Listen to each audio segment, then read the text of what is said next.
कितनी सुंदर लग रही है तू यार। भगवान करे तुझे किसी की नजर ना लगे। अच्छा चल अब मेरा गिफ्ट खोल। हाँ हाँ बाबा खोल रही हूँ। तब से तूने मुझे बातों में लगा रखा है, गिफ्ट खोलने ही नहीं दे रही। आज शीतल की लाइफ का सबसे बड़ा दिन था, उसकी शादी का दिन। वो अपने कॉलेज के प्यार अमन से आज सब घर वालों की मर्जी से शादी कर रही थी। शादी के जोड़े में वो बहुत ही खूबसूरत लग रही थी। जब उसने अपनी बेस्ट फ्रेंड अनु का गिफ्ट खोला तो उसे देखकर वो बहुत इमोशनल हो गई। इस सब की क्या जरूरत थी यार, कितनी महंगी आई होंगी ये। अरे तू भी ना, तेरे लिए कुछ भी महंगा नहीं है। चल अब जल्दी से इन्हें पहन ले। मैं चाहती हूँ तू अपनी शादी इन पायल को पहन कर ही करे। शीतल बड़ी खुश होकर वो पायल पहनती है। तभी शीतल की भाभी उसे बुलाने के लिए कमरे में आती है। अरे शीतल, बारात आ गई है और तुम दोनों अभी तक बातों में लगी हो। और ये तुम क्या पहन रही हो?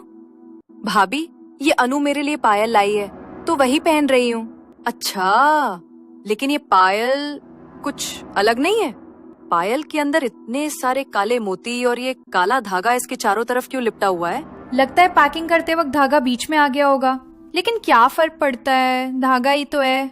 चलो चलते हैं, दूल्हे जी को ज्यादा वेट नहीं करवाते। शीतल जल्दी से वो पायल पहन लेती है और उसकी भाभी और अनु उसे स्टेज पर ले जाती हैं। शादी की सारी रस्में पूरी होने के बाद शीतल की विदाई हो जाती है। जब वो अपने ससुराल पहुंचती है तो उसकी सासू माँ आरती की थाली लिए खड़ी थी, लेकिन जैसे ही उन्होंने अपनी नई बहू की आरती करने की कोशिश की, अचानक दिया बुझ गया। हे भगवान, ये तो बहुत बड़ा अपशगुन है। बिना किसी हवा के दीपक अपने आप कैसे बुझ गया? अरे तुम भी ना माँ, छोटी छोटी बातों की कुछ ज्यादा ही टेंशन लेती हो। दीपक ही तो बुझाए, दोबारा जला लो। ऐसे माहौल में किसी को ज्यादा टेंशन ना हो, इसलिए अनीता ने दीपक दोबारा जलाने की कोशिश की, लेकिन काफी देर तक दीपक की लौ जली ही नहीं। अरे ये लौ तो जलने का नाम ही नहीं ले रही। कोई बात नहीं, हम बिना आरती के ही अंदर आ जाते हैं। नहीं बेटा, रुको। अनीता जैसे तैसे करके बड़ी मुश्किल से दीपक जलाती है, लेकिन ठीक से आरती हो पाती उससे पहले ही वो लौ दोबारा बुझ जाती है। अनीता के दिल में अजीब सी चिंता घर करने लगी, लेकिन उसने आरती की थाली साइड रखी और शीतल की ओर देखा। बहू, दाएं पैर से कलश को गिराकर घर के अंदर आ जाओ बेटा। शीतल बिल्कुल स्थिर खड़ी थी। उसने चावल से भरा कलश गिराया। ये तुमने क्या किया बहू? मैंने कहा था ना, दाएं पैर से। एक तो पहले ही मन बेचैन है, ऊपर से एक और अपशगुन। माँ, तुम्हें पता है ना, ये सब बातें मुझे बिल्कुल पसंद नहीं।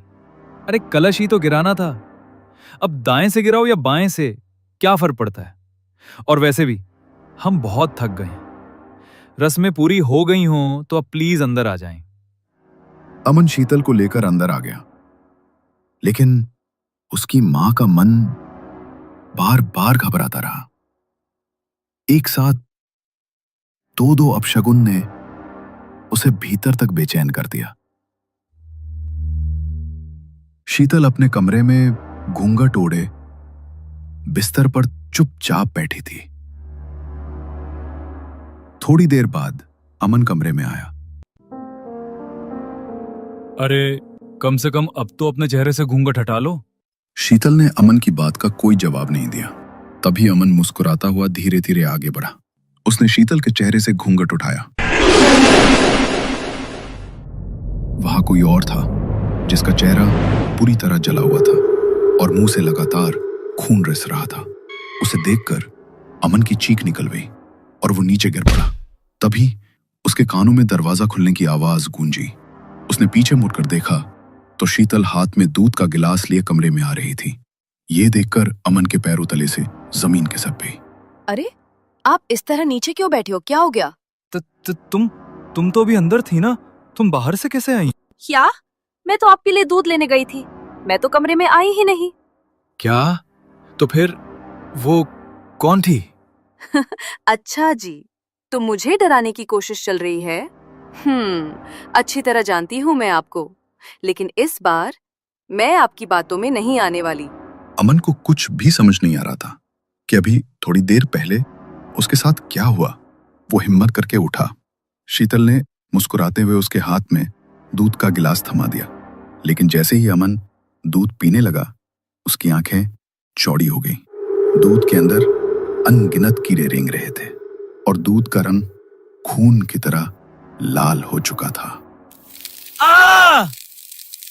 क्या हुआ? आपने दूध का गिलास क्यों फेंक दिया? तुमने देखा नहीं कितने सारे कीड़े रेंग रहे थे इस दूध के अंदर। क्या? कीड़े? कैसी बातें कर रहे हैं आप?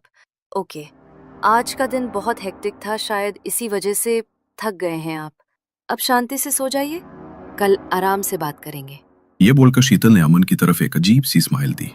अमन अब उसकी तरफ देख भी नहीं पा रहा था, इसलिए वो चुपचाप अपनी आंखें बंद करके लेट गया। लेकिन नींद उसे कहीं से नहीं आ रही थी। वो बार बार करवटें बदल रहा था।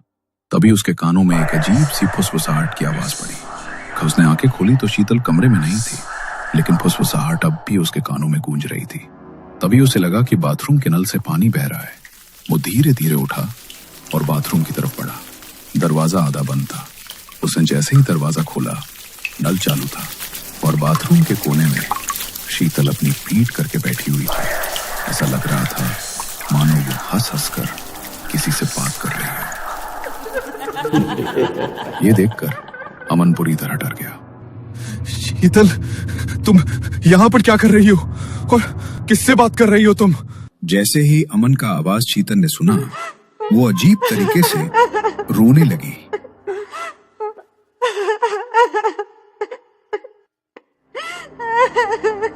शीतल का रोना अचानक से बंद हो गया और उसने अपनी गर्दन पीछे की तरफ मोड़ी। उसका चेहरा अब इंसानी नहीं रहा, वो एक मुर्दा लाश जैसा हो चुका था। उसकी आंखें धसी हुई, होठों से खून रिस रहा था और वो गुस्से से अमन को घूर रही थी। उसे देखकर अमन के पैर डर के मारे कांपने लगे। तभी शीतल अचानक बहुत गुस्से से उसकी तरफ बढ़ी और उसने अमन की गर्दन पकड़कर उसे हवा में उठा दिया।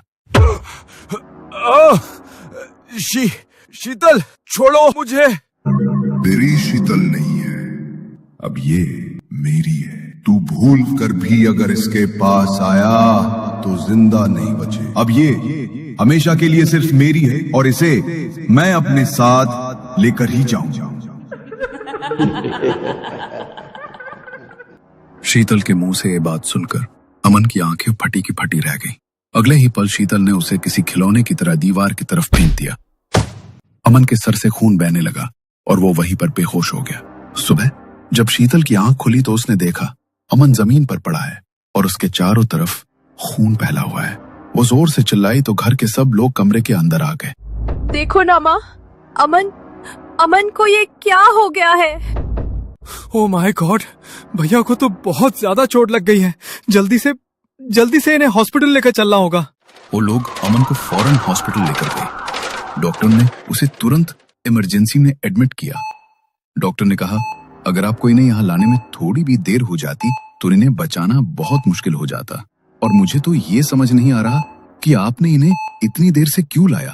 इन्हें तो लगभग 3 घंटे पहले चोट लगी है। क्या 3 घंटे पहले? लेकिन तब तो ये सो रहे थे ना। और अगर इन्हें चोट लगी तो मुझे पता कैसे नहीं चला? मुझे तो लगता है ये सब तूने ही किया है। जब से तूने इस घर में कदम रखा है तभी से अपशगुन पर अपशगुन हो रहे हैं। अरे ये क्या बोल रही हो माँ? अब इसमें भाभी की क्या गलती है? भाभी आप प्लीज माँ की बातों को बुरा मत मानना। भैया को कुछ हो जाता है तो माँ बहुत परेशान हो जाती हैं। अनीता शीतल की तरफ घूरती रही। 3 दिन बाद अमन को अस्पताल से डिस्चार्ज मिल गया। वो अपने घर आया, लेकिन अब शीतल के पास जाने से भी डर रहा था। ये लीजिए, खाना खा लीजिए। कितने कमजोर लग रहे हो आप। मुझे तो ये समझ नहीं आ रहा कि आपको आखिर इतनी ज्यादा चोट लगी तो लगी कैसे? और अगर आपको चोट लगी तो मेरी आंख कैसे नहीं खुली? अमन की आवाज उसके गले में ही दब गई। वो इतना घबराया हुआ था कि कुछ बोलने की हिम्मत भी नहीं कर पा रहा था। शीतल ने उसे खाना खिलाने के लिए एक निवाला आगे बढ़ाया तो अमन ने डरकर उसका हाथ झटक दिया।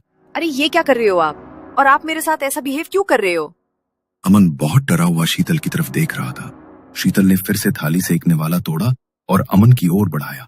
इस बार अमन ने उसके हाथ से निवाला खा लिया, लेकिन तभी शीतल के पीछे एक भयानक परछाई उभरी। उस परछाई ने गुस्से से अमन की ओर देखा।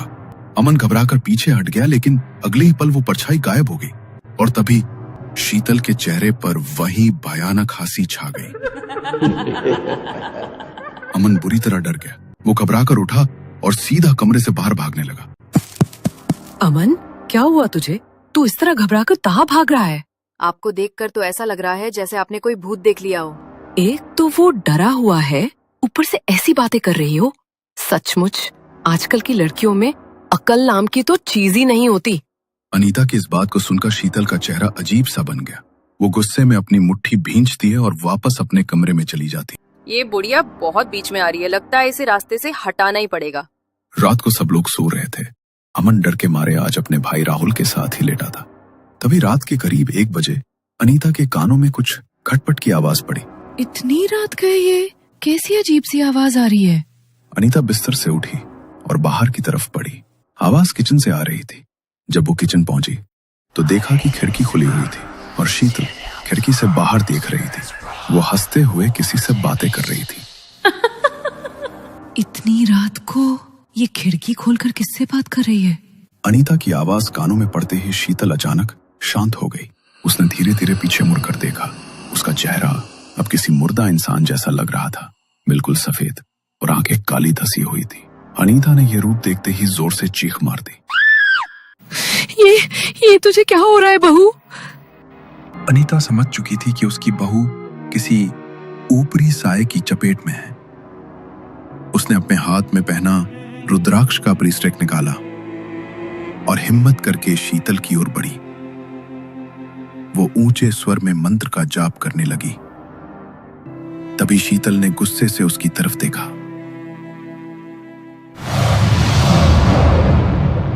चुप कर बुढ़िया, ये मंत्र जाप बंद कर। अगर तू चुप नहीं हुई तो हमेशा के लिए शांत कर दूंगा तुझे। ये सिर्फ मेरी है और इसे मुझसे कोई दूर नहीं कर सकता। डर के मारे अनीता का शरीर बुरी तरह कांप रहा था, लेकिन फिर भी उसने मंत्र का जाप बंद नहीं किया। उसने रुद्राक्ष का ब्रेसलेट जबरदस्ती शीतल को पहनाने की कोशिश की। तभी अचानक खिड़की के बाहर से एक काली बिल्ली अंदर कूदी और उसने अनीता के हाथ पर झपट्टा मारा। अनीता के हाथ से रुद्राक्ष का ब्रेसलेट दूर जा गिरा और उसका ध्यान भी भंग हो गया। जैसे ही उसने एक पल के लिए मंत्र जाप रोका, शीतल उसके ऊपर हावी हो गई। लेकिन तभी अनीता ने फिर से हिम्मत जुटाई और जोर से मंत्र जाप करना शुरू कर दिया। शीतल दर्द और गुस्से से जोर जोर से चिल्लाने लगी। उसकी चीखों से राहुल और अमन की नींद टूट गई। दोनों भागते हुए रसोई में पहुंचे और जो नजारा उन्होंने देखा उससे उनका कलेजा मुंह को आ गया। अमन समझ गया था कि यह सब क्या हो रहा है। उसने देखा उसकी मां का रुद्राक्ष का ब्रेसलेट जमीन पर गिरा हुआ है। उसने तुरंत उसे उठाकर अपनी मां के हाथ में पहना दिया, लेकिन जैसे ही ब्रेसलेट अनीता के हाथ में गया, शीतल ने उसे जोर से झटक कर दूर फेंक दिया। तभी राहुल बिना समय गवाए घर के मंदिर की तरफ दौड़ा। उसने वहां से गंगा जल उठाया और शीतल पर छिड़क दिया। गंगा जल का स्पर्श पाते ही शीतल जमीन पर गिर पड़ी। उसका शरीर बुरी तरह कांप रहा था और फिर वो बेहोश हो गई। उन्होंने तुरंत उसे उठाकर कमरे में लेटा दिया। ये सब क्या हो रहा है? क्या हो गया है ये भाभी को? मुझे तो पहले दिन से ही कुछ गड़बड़ लग रही थी। बहू को कुछ तो जरूर हुआ है। एक के बाद एक अपशगुन। हमें इसका अंदेशा दे रहे थे। तू तो बहू को इतने सालों से जानता है, तो क्या आज तक तुझे इस बारे में कभी पता नहीं चला? जब तू सब जानता था कि उसके साथ ये सब चीजें होती हैं, तो तूने उससे शादी ही क्यों की? नहीं माँ, ये सब उसके साथ पहले से नहीं था। ये सब शादी की रात से शुरू हुआ है। जरूर उसी समय उसके साथ कुछ हुआ है। उस रात भी शीतल पर एक आत्मा हावी थी।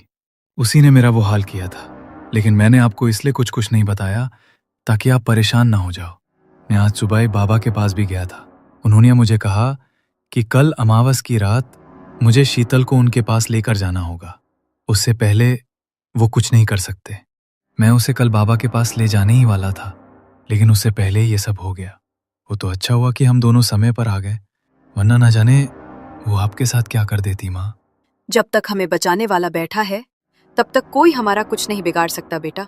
लेकिन अमन, अगर तेरे अनुसार ये सब शादी के बाद होना शुरू हुआ है तो पक्का उसके फेरों के समय किसी ने उसके साथ कुछ किया है। और एक बार अगर शादी के समय किसी लड़की पर कोई आत्मा बांध दी जाए तो फिर वो आत्मा कभी उसका पीछा नहीं छोड़ती, वो उसे अपने साथ लेकर ही जाती है। क्या शीतल सच में किसी खतरनाक आत्मा के वश में आ चुकी है? क्या अमन और उसका परिवार अमावस की रात तक शीतल को बचा पाएगा? या फिर शादी के समय जिस अंधेरे साए ने उसे अपने जाल में फंसा दिया था, वो अब उसे अपने साथ ले जाएगा? जानने के लिए देखिए अगला एपिसोड।